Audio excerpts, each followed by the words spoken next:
Alright guys, so this is going to be the start of the Ganesha tier list for draft. And then after this, we will actually draft a deck. I got it all ready to go. So let's get into this. So the first card we're going to be looking at is the common slot. We're going to do this from commons to legendaries in the order there. And we will have a list that we'll put out there, so you guys can see all the numbers for all the other classes we've done so far. And let's get right into the first card. The first one is going to be Agni. This guy here is a powerhouse. Most of the time when you see him, you're very happy to draft it. Pretty much. The fact that he's reincarnate, he's got a ranged body, he comes back, and just can basically wipe your opponent's board is super strong since there's so little board wipe in the game right now. There's not a whole lot of options for it, so when you see it, you take it pretty much. The fact that he also has a body and you can do it twice is even better. And if you do get Aspect of Life in your draft, then you can really do some crazy things with this guy. Yeah, Aspect of Life with him gives you a lot of different options. You can wait to play him in, or you can wait to... Oh. How's your mic? Alright, are we good? I can hear you. Alright, cool. Everybody else can hear me good? So, like we were saying, you can do a ton of different things with Aspect of Life in this card. You can wait to, just slam it down the first time, get that 1 damage, or you can wait for it to actually reincarnate back to your hand, so that you can immediately, for instance, play 2 Agnis and get 4 damage done. So this guy is an all-star. I would say he's probably going to be, like a 4.5, 5. 4.5 out of 5, yeah. Or 5 out of 5. Definitely. He's up there, for sure. Alright. And the next card we're going to be looking at is Bakasura. This guy is A33. He comes back with a reincarnate, attacks now immune, and he also, he gains immunity to protection abilities, basically. Yeah, so if you're ever having to deal with like an obnoxious Chow Fang, it's not a problem anymore. Bakasura will deal with it. He gets through like Brute if you can buff Bakasura, or he gets through Aphrodite. It's just pretty versatile, and he's a 3/3 for 3 both times. He gives you a lot of value just because you get to have 2 3/3s for 3 for 1 card. It makes your deck bigger than it normally would be. And in a game where you only have 25 cards in your deck, sometimes this can be really important. So I probably want to say he's like a solid 3, 3.5. He's not super amazing, especially compared to some of the other Hindu cards in this slot, like Agni. But he still can do a lot of work. So the thing about him, guys, is he's a great value generator. You're always looking for ways to deal with Chow Fang when you're in a draft, because otherwise you would just lose to that card. He gives you one of those. So he fills a couple of different, requirements. That being said, you're not looking to pick him super highly. If you need the 3-drop slot, he's good. If you need ways to deal with Chow Fang, he's great. Dispatch. This card's nuts. So, guys, the thing about Dispatch that makes this card so crazy is that we've all played against Hibu, right? Your opponent plays Hibu, and, you lose your 7-drop. And you're like, well, I just wasted my entire turn. This card lets you do that twice. Not only that, it'll also let you bring back your own guys. So, like we were talking about the Aspect of Life earlier, you could, for instance, bounce a 2-damage Agni 3 times. We'll play it 3 times in a single turn if you want to get the whole board for 6. So, I always pick this card at a very high rating. Yeah, it's the fact that you can just gain so much mana on your opponent. Like if they cast a 6-drop or a 7-drop and you bounce it for 3, and then they try to cast it again and you bounce for 4, you've paid 7 mana, they've paid 14. You're probably winning that game. Yeah. Just because of how much extra mana you have to work with. I'd probably rate this at a 4.5. Yeah, it's 4.5 is very easy. Echoing Blast. Now this card is not quite as good as the last spell we saw. That being said, dealing 3 damage to a single target, and then later on you can ping something, is pretty nice. It has a lot of utility. 3 mana is that price you pay to do 3 damage most of the time. I mean, if you look like Magma Slam, for instance, this card is just better Magma Slam, right? And you're happy to play that card most of the time. So, you're able to get rid of Pillars, you're able to get rid of Chow Fang, you're able to get rid of a lot of problem cards in this game. Runestone of Ire. So, Echoing Blast is a pretty hot card as well. Yeah, it's not as good as Dispatch, but it's still probably a 3.5. Yeah, I think we rated Magma Slam at a 3, and this is better. So I think the 3.5 is very fair. Flourish. Give a unit +1/+1 reincarnate. Now gives +2/+2. I don't take this very often in my drafts. every once in a while, there's nothing else to pick, and you'll take this instead, because it can have some cool utility, where you're just like, haha, my guy now lives, and this other guy's going to live too in these trades. If it didn't have the Reincarnate, this card wouldn't really be playable. Buffs most of the time aren't great, but that was being said, this card's alright. I think it's a little expensive for, especially the initial cost. Even for the Reincarnate, it's maybe a little bit expensive. Yeah. It's not something I really want to have in my hand or in my deck, so I'd probably give it like a 2. Yeah, I mean, I would say like the highest played buff in this game is probably Wind Demon, right? And Wind Demon gives +2/+2 at the cost of 2 mana. Yeah, and Wind Demon is only what, like a 3.5 in Arena. Yeah. Yeah, maybe 2's even too high. And that was when Soul was really good. So this card I don't really like. I would give this card probably like a 1.5. 1.5, sure. Sounds about right. Pact of Artha. This one's a strange one.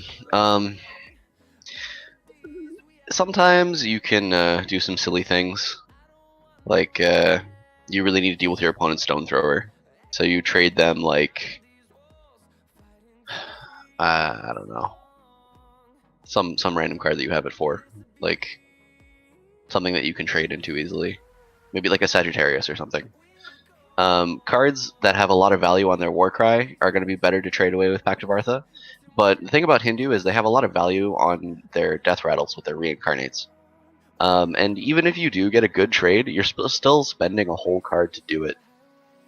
And the units aren't changing where they are. So if you're trying to deal with like a problematic card in their backline and you try to Pact of Artha it, you're not going to be able to get the value out of that card that you want to, because it's still going to be hanging around in their backline. Also, I don't think you get to attack with it the turn that you trade it. No, you don't. So you can't really pull any crazy tricks like that. It's like an interesting card, maybe in Constructed when you really need like the extra answer. I don't think you do in Hindu because you have the double best dispatch in the game, yeah. and Echo Blast and Kali and all of that stuff. But maybe someday if you need a very specific answer, then Pact of Artha will do something. But I don't think anything for right now. I've seen some people take this in draft, and they had like 2 or 3 of them in their deck sometimes. And most of the time, you know, they could like switch one of my creatures with one of theirs, but they were wasting a bunch of mana to then give me a creature that's worth the same amount of mana as the creature I played. Which honestly, like, sounds like it could be good, but it really doesn't feel like it that often. And on top of that, it really has to line up where you have your opponent has a minion in play that you want, and you have a bad minion in play at the same mana cost. It's just too situational for it to be like consistently good. I guess like someone in chat brings up a good point that if your Pillar of Patience gets silenced or something, then you can take over their Chaofeng. Yeah, but I mean, like, again, there's some stuff. But it requires us to have a Pillar of Patience in draft, our opponent to silence our Pillar of Patience in draft, and then to switch it for that to even be a good play, right? Yeah, so I'm saying it's just so situational. You know, the card's not bad, but given the option between an active creature or a better spell, which Hindu has a lot of, and so does neutrals, I'm not taking this to have a 2-drop that does nothing in my hand the whole game. So like what, a 1? Yeah. Pillar of Creation. This card is really interesting. They've since changed it from how it originally was, which was the avatar was a 2/2 and would die at end of turn, which actually I kind of liked better because I like to play Chieftain a lot. So this new form does let the 2/1 stick around, which is kind of nice. But that being said, it's kind of an interesting card. When you get it on board and you're able to make a 2/1 every turn, you know, for 2 mana, and also get your Pillar, it's great. That being said, the 2/1 starts on your side of the field. You have to play it around your Summoning Stone. It can kind of get clumsy, and no, like a 2/1 isn't often worth like making your Pillar for as opposed to casting your bigger spells. I think this card's alright. I just don't think it's great. Can Pillar of Creation not be played anywhere anymore? No. Okay. I mean, you're still. It's a good way for Hindu to generate value. I think.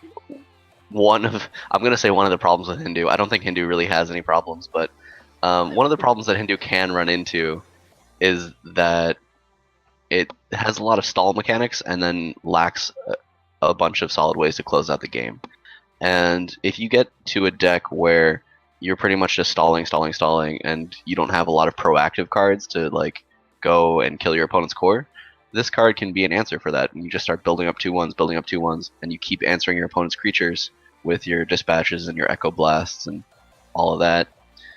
you can just build up an army of 2/1s over a couple of turns and just beat your opponent down with it. So this is like an alternate win condition if you can protect it, which you definitely can since you're playing Hindu. Yeah. So in the common slot, I'm happy to take this card. Sometimes it functions as a late game powerhouse. Sometimes it functions as just like a couple of trades at the mid game. I'm happy to see this card. I'll give it like a 3.5. Yeah, I mean, if you get 2 or 3 activations with this card in play, it's very reasonable. I think 2.5 is very fair for it. Especially since it triggers on the rest of your pillars as well, not just your hero power. That's really the key there. The card gets much better if you have, for instance, a bunch of Pillar of Earths in your deck, where you're going to be playing maybe potentially multiple pillars in a turn. Now, I'm going to go into Pillar of Earth. This card is kind of insane. You play it, and then your opponent's movement for their units, is 1 less. Which means that your melee units get to choose when they want to walk up and hit theirs, and theirs do not. Because you can always space your units so that they're 1 away from your opponent's range, where your units are always going to be within range. Also, in multiples, this is one of the best pillars in multiples. If you have 2 Pillars of Earth in play, it stops your opponent's range units from ever moving again. If you get 3 Pillars of Earth in play, it means that none of your opponent's units move anymore. I've done this quite a few times in draft, actually, and my opponent just immediately scoops. That being said, they've also now added in the ability for it to protect itself on the turn it comes into play with the deal 1 damage and the root to a unit. This card is insanely good. Yeah. It's like you're playing against Odin and you're happy to drop it on turn 2. If they're on the play and you're on the draw, you're still happy to drop it on turn 2. Oh, they used their hero power, you kill it. They played a Ratatosker, you root it, and then it can't get to your stone and attack next turn for the trigger on its extra damage. Yeah, they lose a lot of damage. To, like, play more things. Like the aggregates just lose so much damage to this card because they just don't reach your stone in time. And it really messes up Bologna too, because she likes to move your units around so that she can get her guys into range. But her guys, it's so much harder for them to get into range now. Yeah. That being said, guys, a lot of times if you're playing Bologna, just push their pillars into your stuff. It would take you 2 turns to get rid of this card. It can be worth it a lot of the time. That being said, because of how powerful Hindu is right now in the current game, I'm not going to give this like a 5. You know, it really is probably more around a 3.5. Maybe a 4. Yeah, because it's not great against other Hindu. Alright.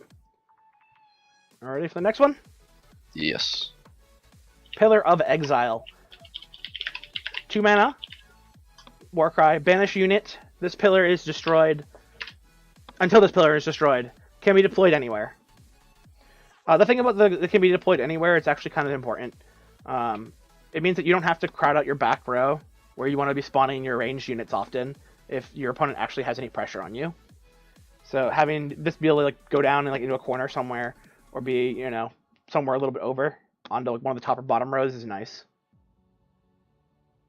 Yeah, and if you're at the point in the game where your opponent only is able to develop 1 dude a turn, then this card doesn't even have to worry about reprisal for at least a turn or 2, and lets you like set up to protect it as well. Yeah. If you play this on like turn 6 or 7, you can also play it with like an Agni or a Ravana. You can do a lot with it. Yeah. No, this card has a good amount of uses. You do have to be careful though, because if your opponent destroys it on their time, the creature will come back and be able to attack that turn. So you don't want to be putting minions near that exiled creature if you're worried that if it was to come back, you would lose the game because your minion would die. Right. Your opponent's minion coming back doesn't have summoning sickness. Also, one thing to note is that silencing this pillar does not bring the minion back. Yeah. Since it's only a Warcry effect, it's not a continuous effect. So don't try and silence Pillar of Exile. It will go badly for you. Yeah, no, I think everybody has tested that to see, and we all learned the hard way. No good. Pillar of War, dude. One other thing is you can Pact of Artha your Pillar of Exile, and then your opponent's almost never getting their creature back, which is pretty funny. I've never done that. That's funny.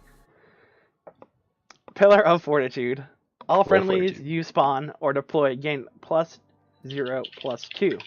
Does not stack. Now the thing about this card, guys, is it doesn't say from your hand. It doesn't say, you know, under this certain condition. It is whenever something comes into play on your side of the board that's yours, it gets this bonus.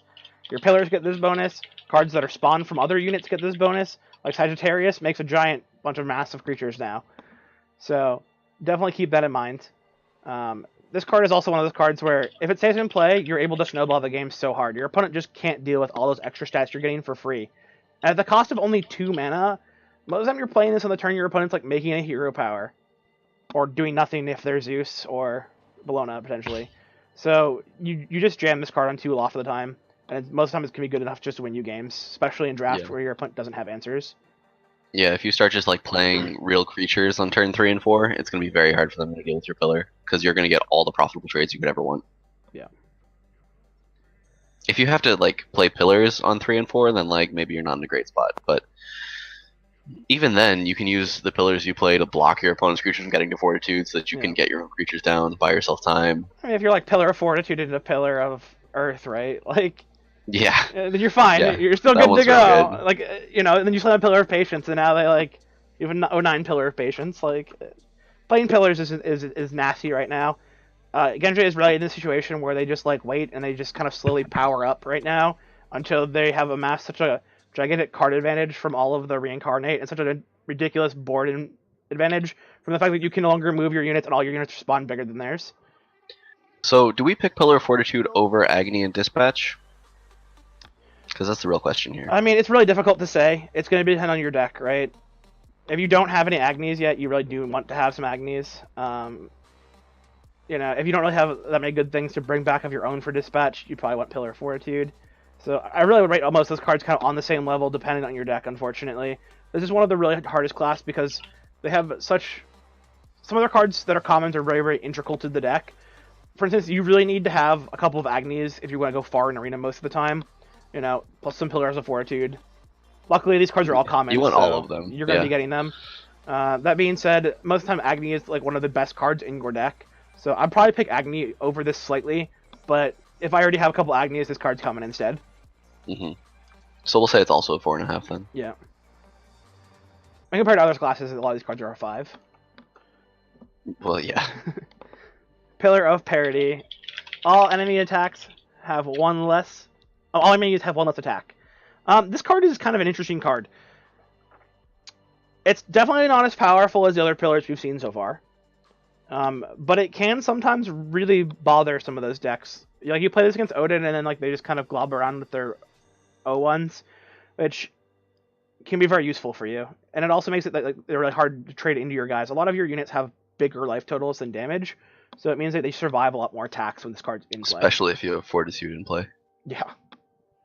And then, if your opponent's not expecting to have your dude sticking around, like say you have a Bakasura and your opponent has a Doom Speaker, and you also have 2 Pillars of Healing in play from your hero power, and you drop your Pillar of Parity, your Bakasura goes into the Doom Speaker becomes a 3/1, Bakasura becomes a 3/1, and then heals back up to a 3/3, and Doom Speaker can't deal with it then. Yeah, I mean, so you can, with your hero power, this card can allow you to keep your dudes alive through profitable trades that your opponent maybe wasn't expecting.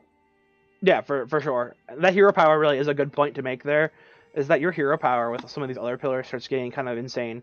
Like this one here in particular lets you do these kind of crazy trades where your guy takes less damage, and then that way they're able to be healed back to full very easily.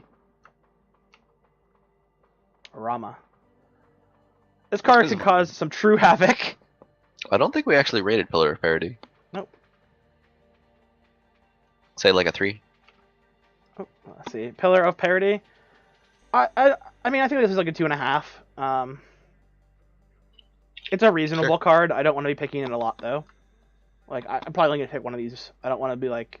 I guess I do kind of get better with more, but they're also susceptible to removal because they're only 2 health as opposed to a lot of other ones. Rama. How are we feeling about Rama? I have mixed feelings about this guy. I feel like he's very strong in a lot of matchups though. Yeah, he's a 2/1 ranged for 2, which is like a great stat line. The fact that he dies to a bunch of hero powers is not great, but then again, he turns off of all the hero powers, so that's not really something you need to worry about. Hope no, we didn't want those. The only thing is you can't play him on the draw turn 1 against Odin if they made a dude. That's the only thing. But outside of that, very strong. It's just annoying for your opponent to deal with. If your opponent's game plan has any reliance on hero powers at all, and that's a lot of decks right now, Rama in the early game is really going to mess them up. Yeah, you're super happy to play this on the play. Like if you're going first and you just jam this card, Most of the time, it's going to be one of the better cards in your deck. The one downside that this card does have is that the 1 health makes it liable to die to most everything. Kepri kills this, Shablancade kills this, which is kind of a little sad, but... Yeah, but we don't see very much Egyptian or Mayan in Arena, right? It's true. So I'd probably rate this card like a 3. Yeah, I think we maybe could go higher, but Hindu has so many strong cards in the common and free slot that like you don't need to rate it higher than a 3, because most of the time you're going to be seeing it with something like an Agni or a Dispatch or like a Pillar of Creation or a Pillar of Earth or a Pillar of Exile or a Pillar. I mean, that's really the problem. Like, there's so many good commons here. Like Rama's good, but he's just not as good as the other ones. Yeah, Shard of Boomy. This card is really interesting. If you're able to like get your plan to work, it will just kill creatures that are very large in size. That being said, if you don't have a lot of pillars in your deck, taking this card is kind of rough because you're most time only able to shoot for 1 or 2. Right. You don't want to have to rely on this only getting damage off of your hero power pillars. You really want to be playing, your Pillar of Patiences and your Pillar of Creation, and your Pillar of Earth, and your blah blah blah. So if you haven't picked a lot of those, don't take Shard of Boomy. If you have, then like it's pretty good. Yeah, I would start this card off as probably a 2, and then like if your deck is just like the insane pillar deck, it goes up, by a lot. If your deck doesn't gain a lot of pillars, a lot of times even 1 or 2 pillars is good enough to kill stuff with this card. Sometimes like I've definitely had games where I've been like pillar, kill Xiaofang. Yeah, and I was very happy to get away with that because my opponent didn't push. So it can be an answer when you really need one, but it's not the most reliable answer. So I'd start it off at taking it as a 2. If you have a bunch of pillars in your deck, take it more often. Tribute of Stone. Give a friendly unit protect 1. Reincarnate. Now give protect 2. Another thing about this card is it just seems so much better than Flourish. I was about to say the mana cost is cheaper. It makes it do basically the same thing where your guy gets to trade into things and not die. And you can also cast it on your pillars. Hey, I've made some Protect 2 pillars. Those things never went down. The game was over. This card is actually so much better than Flourish. Yeah. Protect True is so much better than +2/+2 when you're trying to play the trade game, because you can just continue. Like if you have a 3/3, like a Bakasura or whatever, or a Vamana or whatever, you can just continuously trade it into their 3/3s, and you only need to have 1 Pillar of Healing in play to like keep it healed up for the Protect 2, of course, not for the Protect 1. But you can't do the same thing with Flourish. If you give your Vamana +2/+2, it turns into a 5/5. Okay, it trades up a little better, but you can't just have it attack 3/3s and only need 1 healing every turn. Yeah. It doesn't just immediately dominate every small creature in the game. And if your opponent's trying to play Rush, Tribute of Stone is amazing because you only need to have 1 unit stick, give it the Brute effect, and then your opponent's never getting through it. Yeah. I mean, barring kill spells and silences and that sort of thing. No. I actually like Tribute of Stone. That being said, like again, this is a big problem with Hindu. They have so many good commons that I still am not going to rate this card insanely high. Really? I mean, I'm not going to give it like a 4 or anything, but like I think a 3.5 is... I think a 3 is probably sufficient, you know what I mean? I'm not going to say it's better than deal 3 damage. I'm not going to say it's better than bouncing 2 cards. It's not better than the pillars. Yeah. Yeah, for sure. I think one of the traps with Tribute of Stone that you can run into is you do need to have the creatures in your deck to be able to cast this on. Otherwise, it's terrible. And one of the traps you can fall into with Hindu is not drafting enough proactive creatures, which is what I was talking about with Pillar of Creation earlier. If you don't have enough dudes to close out the game, then you don't have anything to cast Tribute of Stone on, and, well, you're not really doing anything with it. The thing about Hindu, too, is a lot of their cards, you're able to set up this situation on the board where you get to make all the trade decisions anyway, so this doesn't really help you in those situations most of the time, because if you're able to, for instance, make your melee units move 1 farther than theirs because you've made it so their movement is reduced, then you can just choose if you want to make that trade or not. You get to choose if your ranged units are going to shoot in a certain way. But your opponent might not be able to reach you back because they're, gibbed and your guys are just extra healthy from Pillar of Fortitude. So, like I said, I'd give this card probably a 3. I'm not going to give anything higher. It's a good card, though. Alright, we're on to the rares. Aspect of Life. Discover a 0-cost 1/1 clone of a random unit in your hands. This card, man. Yeah. it's insanely constructed. Even in arena, it's still really good. Even at 4 mana, it's still really good. Basically, just because Reincarnate exists is one of the biggest reasons. I don't mind Aspect of Lifing a Chieftain. I don't mind Aspect of Lifing a Pillar of Earth. I don't mind Aspect of Lifing, any number of things really. Yeah. A lot of times these decks are creature light, so maybe. you get to kind of choose what you want to Aspect of Life, almost down to exactly what you want every time. That being said, like getting extra Agni triggers is insanely good. Making extra Agnis come back and then come back down and do 2 more damage, or if you even just the reincarnated version of Agni in your hand, you play this, copy the reincarnated version, and then you get to do potentially 4 damage in that turn to everything. And if you have some bounce spells, you have some dispatches, you can just keep doing that over and over again because the cost of that minion when it comes back to your hand never changes. Yep, still 0. I think this is a card that is definitely not made it to the final form yet, even after the nerf. I think this card is going to be changed probably again at some point. That being said, I don't know for sure. Don't call me on that, but this card still seems very powerful. Yeah, this is not a confirmed on not stream sort of thing. It's not like that. We probably have to give it a 3.5. I think. I mean, yeah, 3.5 to 4. It's. I still want to probably have an Uguay in my deck over it, but if you have more Agnis in your deck, it's better. You draft it higher. And if you have a Kali in your deck, then great. Getting double Kali, which really means quadra Kali, is pretty insane. No, I mean if you have a Fire Giant, you have any of these like insane cards, I'm gonna give it even. I would say this card's at least a 4. This card is just nuts. It's just so good. All right, well let's move on. Mm-hmm. Naut, are you getting repeat on your voice? Am I? I don't hear it. No, I think we're good. I shouldn't be getting repeat. I have only the stream open and it's muted right now, so shouldn't be any repeat. Alright, let's go on to Illusion. Illusion's really strong. Especially with the dispatch.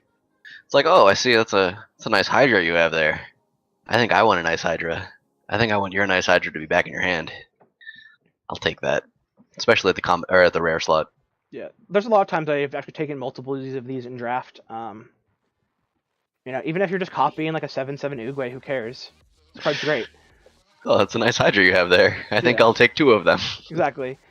There's been games I've won that way, where my opponent's literally cast Hydra, and then I've made double Hydra on turn 10. Like, this card is very powerful. It's as powerful as the best spell in both of your decks, basically. Which most times is very high, so when I've had decks that have lasted, like didn't have any good win conditions in them, I've been very happy to just take Illusion, make a win condition off of my opponent, bounce theirs, and just kill them with it. So I think we have to give Illusion at least a 4 then, right? I would think it's probably like a 3.5. Really? I think I'd rather have Aspect over it most of the time, but yeah. I don't think so. I think I'd rather have Illusion. Alright. I mean, it depends on your deck. It depends on how many Agnis you have. Yeah. 10 Agnis, Aspect every time.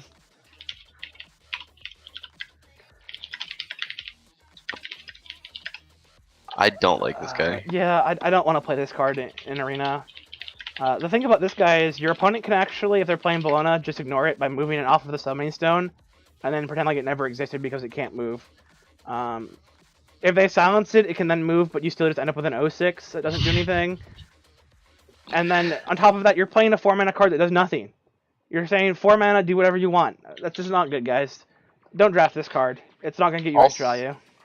Also, if even though it has guard, what your opponent can do is they can use the turn that you're playing Kamakarna to develop their board more, have more board presence, and then be in a good spot to contest whatever you do later on.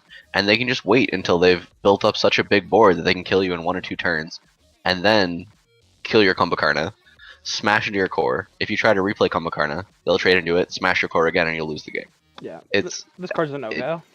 It doesn't actually stall effectively. So no. Don't if you want that guard effect, you know, we're taking some baboons. That card kills creatures back, which is going to be very important when you like have that guard mechanic going on. This card just is a guard mechanic. It doesn't do anything. It just has like your stone gains 6 life if it ever goes off. But most of the time, your opponent has some kind of way to deal with it in a better manner.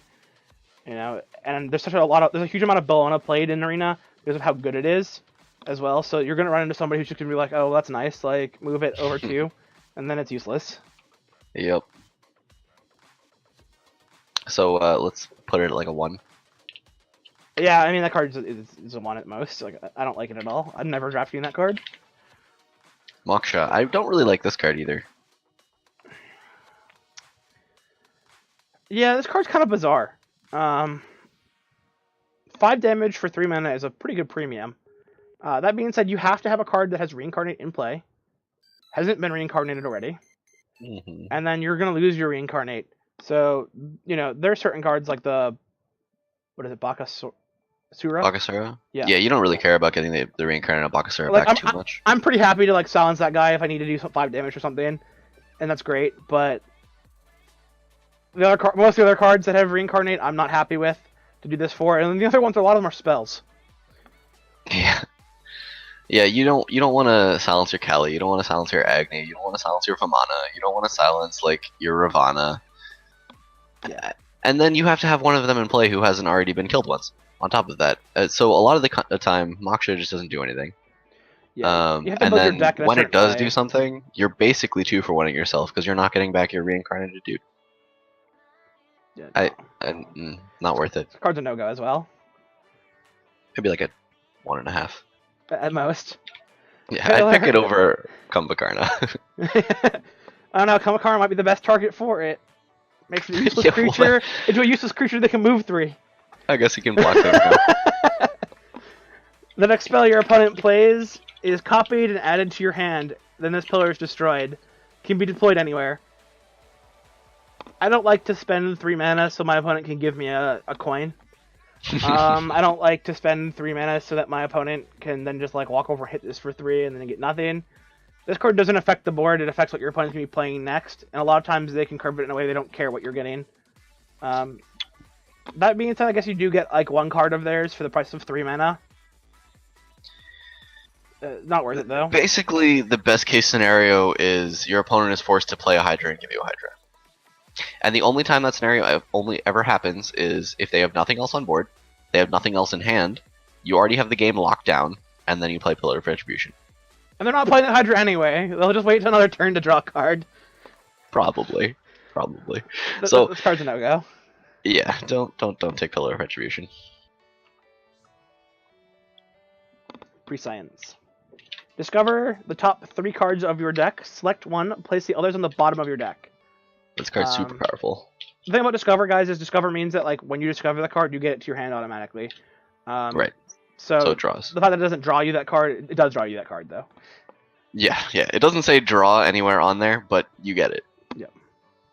So you spend 1 mana, look at the top 3 cards, you get some good selection of like, oh, I need to deal with something on the board, let me look through my deck and like see what answers I can find. I get to draw it immediately. It gives me card selection, it gets me through my deck quicker. It makes my deck smaller, which means that the good cards in your deck you have a better probability of getting to, since your deck's only 24 cards instead of 25 cards essentially now. Card's super useful. Yep. And that being said, guys, there's only 7 rares in Hindu. And as we've already gone over, a lot of those rares are not very good. Basically half of them are not very good. There's going to be often a situation where this is the best card to take. Simply because the other rares that you've gotten aren't neutrals and aren't Aspect of Life or Illusion, so we have to, I think, well, we can't give this a 3.5, which is like my gut rating for this card. And the reason we can't give this card a 3.5 is because we also rated Aspect of Life and Illusion at 3.5. No. So it doesn't help anybody. This card's like a 1 or, I mean, it's probably like a 2.5 too. It's really? It's not a bad card, but like, I'm gonna want a neutral creature that's a rare most of the time over this. Okay. So I'll say 2.5. Yeah. Do we want to leave Illusion and Aspect both at 3.5, or do you want to like change one of their ratings? I said Aspect was a 4. Oh, alright, well, Aspect's a 4 then. Alright, let's go to this next one. Yeah, Void Zone. Target the enemy summoning stone until the start of your next turn. Silence all enemy units. that end their turn adjacent to it. So if you really dislike playing against Hindu, this is the card for you in the Hindu Mirror. This card stops all of the pillars that they've been forced to spawn around their summoning stone from doing anything, and leaves them with a back row that does nothing other than block their spawn points. Also, anything they play on this turn is going to get silenced. Yeah. So they can't play their Hydra. They can't play their Kali. Well, they can play their Kali if they really want to, but I wouldn't advise it. Yeah. Unless it's the second form of Kali. They can't play their anything that they want to have reincarnated ever. Yeah. The unfortunate part about this card is your opponent gets to make the choice, right? Yeah. Like when you play this, you don't get to really silence anything unless it's a structure, like for sure. You know, your opponent gets to make the decision on whether or not they want to move units off of the summoning area, or whether or not they want to play a certain card that. I mean, like for example, if your opponent has like a Doom Speaker in hand, and like another 3-drop that has some kind of ongoing effect, so they're just going to play the Doom Speaker. Yep. It's always your opponent always gets to make the choice that's better for them. Yep. If they would rather have a creature that's silenced than save their dude to not get silenced, then they'll play the guy anyway and let him get silenced. Yeah, and then you take 1 mana to make it so they get to choose what they want to do that's best for them anyway. The 1 mana is not that important. The fact that you've paid a whole card is what's really important there. Now, Hindu has a lot more draw than some other classes, so sometimes the 1 card isn't as important, especially when you're trying to prevent yourself from overdrawing when you have 2 Pillar of Patiences in play. But this is not something that I would draft specifically to avoid that interaction. Yeah. However, again, in the Hindu Mirror, it's really insane. So if you expect to run into a lot of Hindu, yeah, take 1. Why not? But I would still only rate it at like a 2. I feel like that's even generous, like a 1.5. It's really a specialty. Sure. It's too situational. So now we're going to go into the epics. Call of Avatar. Copy every friendly god in play and spawn an avatar of them. These avatars have charge and die at the end of turn. Now I want this card to be the coolest card in the game because it sounds like it should be. That being said, often it's too hard to get enough gods in play to make this really good. Especially by turn 6. And I mean, sometimes like getting 2 copies of Agni back to your hand after they've reincarnated are pretty sweet. Oh yeah. Right? I guess when they die, you get reincarnate copies. These things do happen, and you can get some very powerful play out of this. Unfortunately, most of the time you don't, and most of the time you don't have enough gods in your deck to justify taking this. Yeah, something that's that hard to set up is really more of a constructed type of deal. Yeah, because your opponent gets to choose if they want to attack your guys and kill them off or not. What? Like, so if you're playing your god before you play Call of Avatar. Yeah, but before you call it, like yeah. If you have 3 gods stuck on board already, like you don't need Call of Avatar. Most of the time you just need more creatures that are gonna stay in play and like beat your opponent in the face until they die. So I'm gonna give this card like a 1. That being said, I want it to be wicked cool, so it's kind of sad. I think 1 is maybe a little low, but that's fine. All right. It's not good enough to argue about. Pillar of Austerity.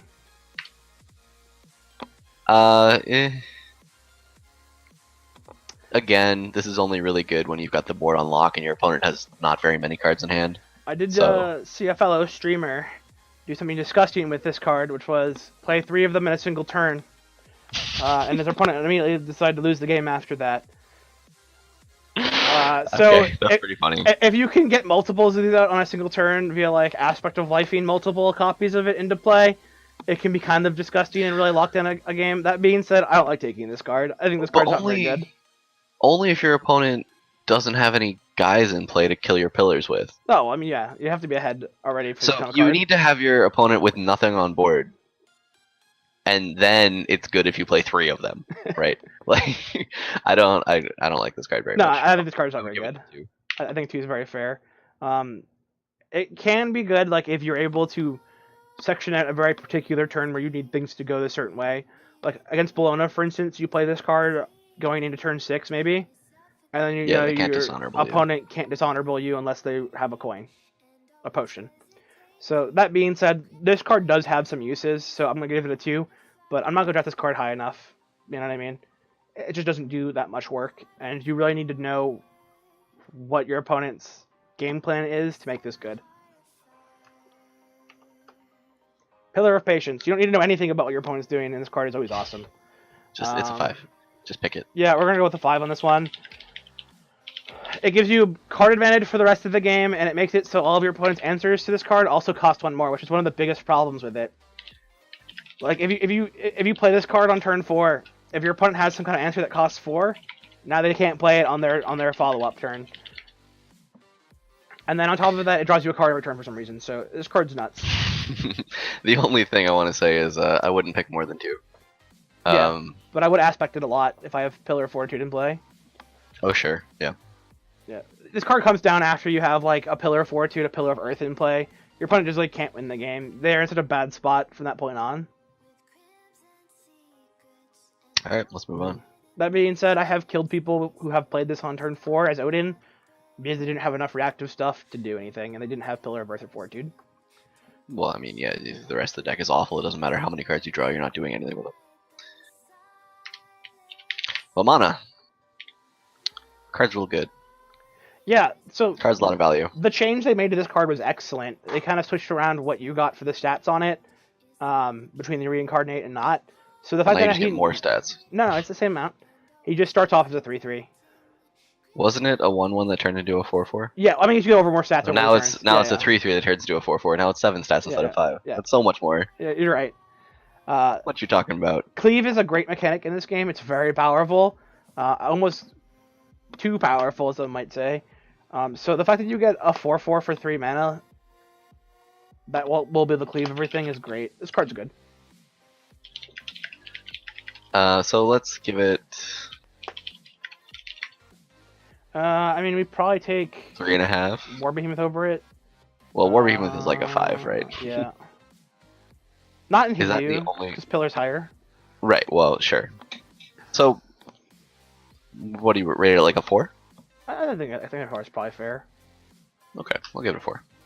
And we take War Behemoth over it, so War Behemoth is like a 4.5 in Hindu. Yeah. Sounds about right. All right. Into the legendaries, guys. This is where we get to Kali. One of the best legendaries at 6 mana in the game. The only other 6 mana card that really competes with Kali for power level is going to be a certain Freya. So that's my opinion on this card. This card is great. The fact that you were able to ever copy it, it gets even better. If you're able to, get additional effects from this, it's just insane. I would probably take it over Hydra. Actually, I would certainly take it over Hydra. And Hydra's the best other legendary in the game, right? The best neutral legendary in the game. So yeah, I would say so. Kali's got to be a 5. Kali's a 5, yeah. No doubt about it. If you ever get to kill 2 creatures with Kali, you basically just win the game.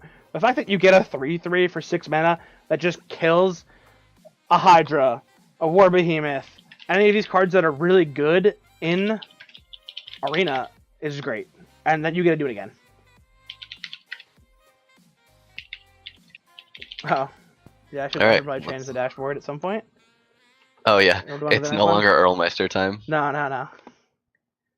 It's NPC Naut time. It's not gaming time. No, it's Arena ratings time. Yeah, it's Arena ratings time.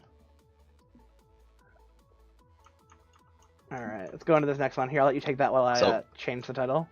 Ravana. Ravana is a card that, like, it doesn't seem like it should be a legendary. The reason it's a legendary is because it just has so much words on it. Like, there's so many words on the card that, like, you can't have this as an epic, even though it's actually around epic power level, I think. So a lot of people are treating this card when they draft it or when they craft it for constructed as, like, this is Legendary Bomb. This should be on the power level of Fire Giant and Hydra, and the answer is it's not.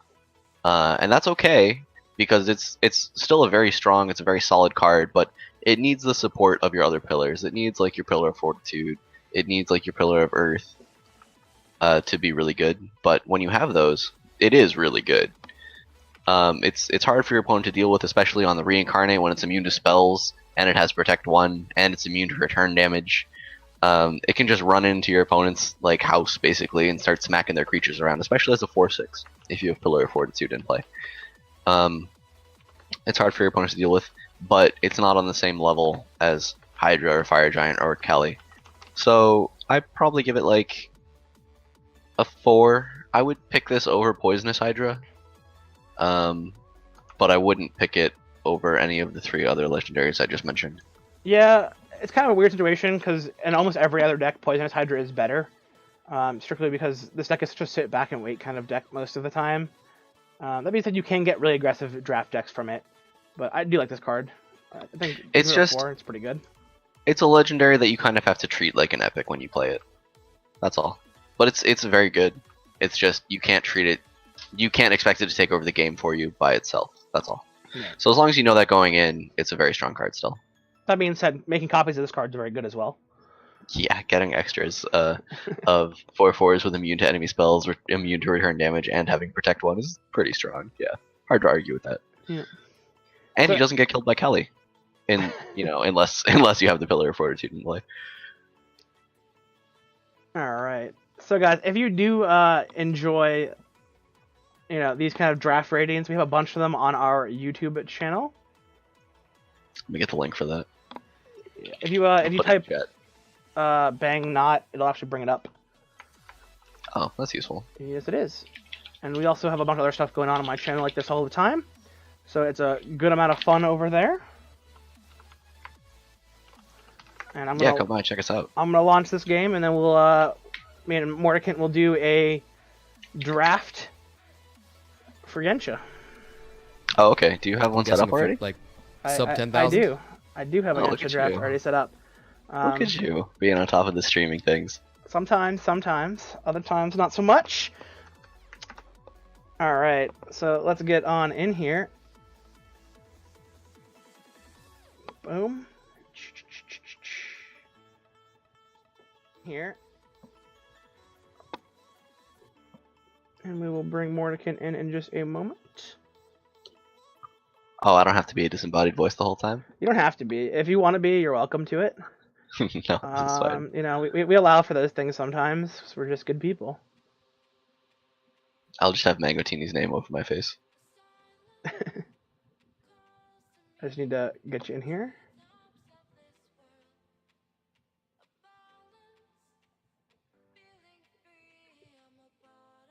Whoa. Gotta make it smaller. Otherwise your ego gets too high. Hi there, guys. Alright.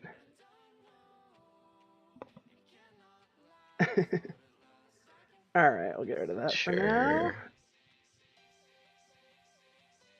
I gotta bring this down a little bit. Because the new display has made it so that the board and the interface takes up a little bit more space than before.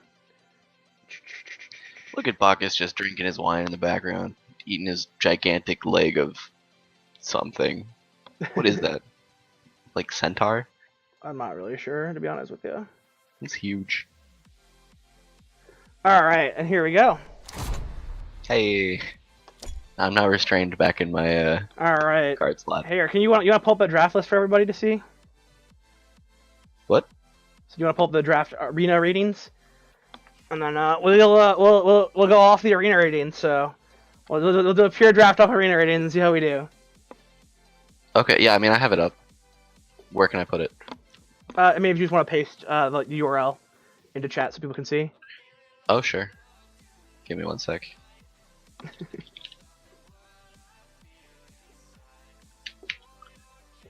Okay, so this right here, this link, is a link to our arena ratings Google document. Everyone's welcome to come and take a look at it. Link it to me. Oh, did it not show up? Yeah, just whisper it to me in Twitch. Okay. You have no power here. I have no power here. I'm not a mod on this channel. There you go. Whisper it to you on Twitch. I haven't put the Hindu ratings on it yet, but I can do that right now. All right, we'll just do it as we go along. So, what is our first pick here going to be? I think it's probably Baboon. You think so too? That's what I was definitely going towards. Was the I think. What have we rated Baboon? We've rated Baboon as a 4, and that is, and we've rated Gaius as a 3.5. Yep. So, Illusion we also rated as a 3.5, the same as Gaius. So that's a choice we have to make. I think in Hindu, probably Illusion is better. I'm agree with you. Oh man, well we're gonna take the Pillar of Fortitude.